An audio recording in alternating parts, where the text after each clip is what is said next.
il y a de l'eau dans la bière, mais il paraît que, alors je ne sais pas cette histoire de pataquès, de trucs, aujourd'hui on vous vend de la bière sans alcool, c'est ça? Mais dans la bière sans alcool... Il y a de l'alcool. Voilà. Alors moi, il faut m'expliquer. Voilà, c'est un scoop. Moi, il faut m'expliquer. Moi, c'est mon coup de gueule, hein. C'est mon billet d'humeur. C'est pour ça que je l'ai rédigé. Parce que vraiment, il fallait que je loupe aucune information. Alors, chers consommateurs, chères consommatrices d'alcool ou non, j'ai un mauvais scoop pour vous. Les bières dites sans alcool contiennent toutes, sans exception, de l'alcool.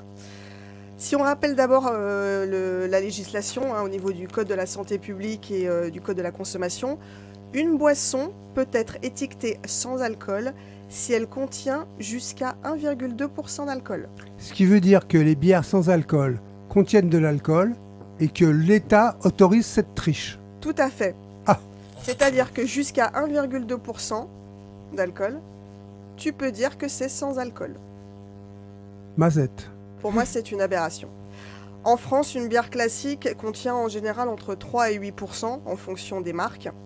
Et d'après une étude réalisée par un labo indépendant sur un échantillon de 5 marques différentes de bières dites sans alcool, il en est ressorti les chiffres suivants. Toutes ces bières contiennent entre 0,03 et 0,8% d'alcool. D'accord. Alors, pourquoi? Tout simplement parce que la bière, elle est obtenue à partir d'un procédé de fermentation, du malt, de l'orge ou du houblon, et que même en stoppant rapidement ce procédé ou en filtrant la bière afin d'en retirer l'alcool, il en reste toujours des traces, même infimes. C'est impossible de retirer totalement l'alcool d'une bière, de n'importe quel alcool d'ailleurs. Et il est important de rappeler aussi que le cœur de cible de ces bières sans alcool, ce sont les femmes enceintes et les anciens alcooliques. Et le problème, c'est qu'on fait boire à ces consommateurs-là de l'alcool à leur insu. Il existe donc, à mon sens, un risque, déjà d'une part pour le fœtus, et aussi pour l'enfant allaité par sa mère. Puisque bien sûr, la maman qui va boire une bière sans alcool va transmettre dans son lait de l'alcool à son bébé. D'autre part, il y a un risque aussi de rechute pour les anciens alcooliques qui sont en sevrage ou sevrés. J'ai également une pensée pour toutes les personnes qui, pour des raisons de santé ou de régime alimentaire ou par conviction religieuse, qui ne peuvent pas boire d'alcool ou qui ne souhaitent pas boire d'alcool, que l'on berne en leur vendant un produit qui finalement ne leur correspond pas. Autre problème, si vous buvez plusieurs bières sans alcool au cours d'une même soirée, vous pouvez être contrôlé positif au volant. Pour rappel, la limite légale est fixée à 0,5 grammes d'alcool par litre de sang. Et on peut vous retirer 6 points sur votre permis de conduire si vous êtes chanceux, voire vous retirer complètement votre permis de conduire. Vous buvez un pack de bière sans alcool, vous êtes positif. C'est vraiment de l'arnaque. C'est de la grosse arnaque. C'est de la grosse arnaque. Toi, tu penses avoir bu de la sans alcool, tu te fais arrêter par les flics, tu souffles dans le ballon, bim, moins 6 points, plus de permis. Waouh, super soirée. Donc concrètement, voilà, si vous buvez un pack de 6 bières, c'est comme si vous aviez bu 2 verres d'alcool. Voilà. J'aimerais aussi qu'on s'attarde sur l'étiquetage de ces bières sans alcool, qui mentionne donc sans alcool, avec de plus en plus souvent un ajout d'une mention 0,0%. De plus en plus, on le voit. Et cette mention, elle est autorisée pour les bières qui contiennent moins de 0,5% d'alcool. Donc elles contiennent moins de 0,5, donc 0,4 ou 0,3, mais elles sont étiquetées 0,0. Et c'est tout à fait légal. Voilà, donc c'est mensonger, mais c'est légal. Et comme si ça ne suffisait pas, les marques ont volontairement retiré la mention du taux réel d'alcool, ainsi que le logo de la femme enceinte barré sur les bouteilles. Mais normalement, la loi oblige à mettre ce logo. Eh ben non. Non. Là, c'est pas obligatoire puisque c'est une bière dite sans alcool. Et c'est une stratégie purement marketing qui est justifiée par les marques pour, je cite, éviter toute confusion chez le consommateur. Ah ouais, tu parles. Voilà. C'est surtout pour mieux lui mentir. Et je me suis rendu compte que dans les grandes surfaces et les supérettes de quartier, le constat est le même à chaque fois. Les bières sans alcool sont vendues au rayon alcool, à côté des bières classiques. et non avec les sodas ou les jus de fruits. Et leur vente est interdite aux mineurs. C'est curieux pour un produit sans alcool. Vous pouvez même organiser un événement public, type fête des voisins ou kermesse, et vendre des bières sans alcool sans demander d'autorisation à la préfecture ni de licence. Voilà, puisque c'est une bière sans alcool.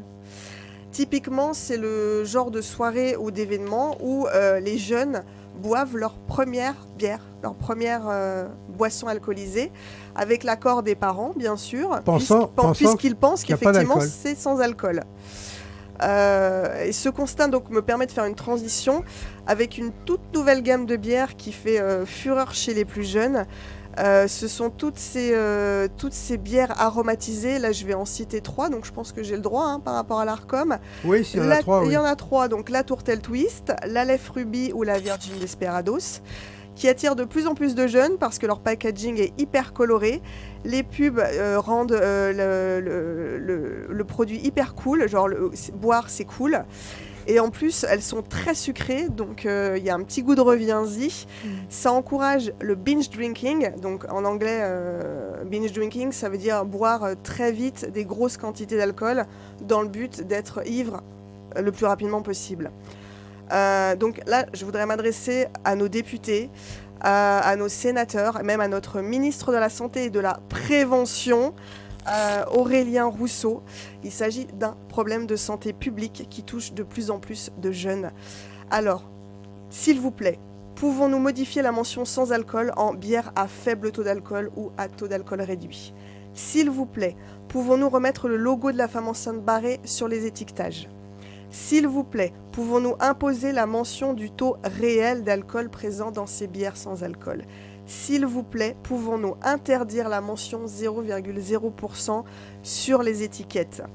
Et pour aller plus loin, même si ce n'est pas l'objet de cette chronique coup de gueule aujourd'hui, je propose qu'il en soit de même pour l'alcool que pour les paquets de cigarettes ou de tabac, où l'on affiche clairement « fumer tue », où l'on uniformise la couleur des emballages en vert kaki moche, où il est rajouté des photos supposées choquer. Eh bien, l'alcool est une substance psychoactive qui modifie nos comportements. Elle encourage les comportements à risque. Elle est responsable de bon nombre d'accidents de la route, d'agressions physiques, d'agressions sexuelles, même de blessures pour celui ou celle qui a trop bu. Voilà, donc est-ce qu'on peut faire des étiquetages moches avec marqué l'alcool tue? Voilà. Je conclurai donc cette chronique par un conseil. Je ne conclurai pas cette chronique par un conseil moralisateur. Chacun a le droit de boire ce qu'il veut, en quantité qu'il veut. Mais j'aimerais simplement que vous partagiez largement autour de vous cette information encore très méconnue, que les bières sans alcool, eh bien, c'est comme le Père Noël, ça n'existe pas. Eh ben, dis donc. Eh ben... Un peu étrange tout ça. Hein? Ouais. Qui est-ce qui était au courant de cette histoire de bière sans alcool qui était tout. alcoolisée? Non, moi j'étais pas du tout au courant. C'est bien le problème. C'est bien le problème. Qui est-ce qui a bu en confiance déjà des bières sans alcool? Moi, Non, moi je bois pas de J'en bière ai donc goûté ça me une dérange, fois. je m'en fous. quand j'étais enceinte, Ah d'accord. parce qu'on m'avait conseillé ça, on me disait ça faisait monter le lait. Non. Et Ah, comme je d'accord. voulais allaiter, on me disait la bière fait monter le lait. Donc j'ai bu des bières sans alcool et Et en fait, t'as bu de l'alcool. j'ai allaité voilà. En alcoolisant le bébé. Par contre, je l'ai pas fait longtemps, je l'ai fait 2 semaines. Dès qu'on m'a appris qu'il y avait de l'alcool dans les bières sans alcool, j'ai arrêté tout de suite. Et comment t'as découvert qu'il y avait de l'alcool? C'est une ancienne alcoolique. Une ancienne alcoolique sevrée qui m'en a parlé. Ah d'accord. Qui a d'ailleurs une chaîne YouTube et on en apprend énormément. Ça s'appelle Ivre de vie d'ailleurs, sa chaîne. J'encourage les gens qui cherchent à se sevrer ou qui cherchent tout simplement à en savoir plus sur l'alcool et les méfaits de l'alcool à suivre sa chaîne. Elle s'appelle Angélique, Ivre de vie. Et c'est grâce à elle aussi que j'ai eu les statistiques par rapport aux bières sans alcool. C'est elle qui a fait qui a demandé cette étude au labo. Ouais. Donc je la remercie. Je ne sais pas si elle nous écoute, mais je la remercie et vraiment, ouais. Voilà. Alors pour la petite histoire, on en a parlé à un sénateur. Il va falloir qu'on vérifie où est-ce que ça en est. Je crois qu'il avait fait une note pour voir si on pouvait faire ou une question au gouvernement ou autre chose.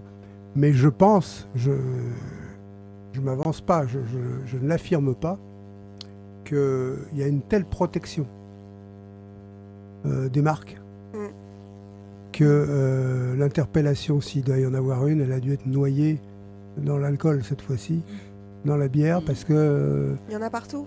à chaque fois que je lui en parle, il trouve le moyen de me changer de sujet, etc. Il y en a partout. Il y en a partout. Et même si, par exemple, légalement, à partir de 13h, un magasin ne peut plus vendre d'alcool le dimanche, jusqu'à 13h, tu peux acheter de l'alcool le dimanche dans ton supermarché, et ben en fait, tu peux contourner ça avec un Uber Eats, tout simplement. Ah bah oui. Donc en fait, tu peux acheter de l'alcool n'importe quand. Et est-ce que cette Même à 3 heures du femme-là, qui a ce site internet et quelques autres, vont pas se grouper pour faire une sorte de pétition, pour faire le buzz, quoi? Bah justement, elle a fait une vidéo là-dessus et moi je lui avais parlé de mon projet de faire un reportage Oui, là-dessus, en 26 minutes. Elle était prête même à m'aider, à répondre ouais, à des un questions. documentaire, oui. Et elle voulait savoir où ça en est. Moi j'ai mis ça en suspens, mais c'est toujours dans un coin de ma tête et Ah j'ai oui, il toujours faut comme garder, projet de le faut faire. garder le projet. Et... J'ai toujours comme projet de le faire et voilà, d'interroger des professionnels de santé comme des addictologues, des débits de boissons, Ouais. des femmes enceintes. Puis d'essayer Et d'aller puis aux d'aller dans des centres aussi où Ouais. des gens se cherchent à se professionnels de désintoxiquer. santé, etc. ouais. Tout à fait, ouais. Bon, on essaiera de faire un gros buzz.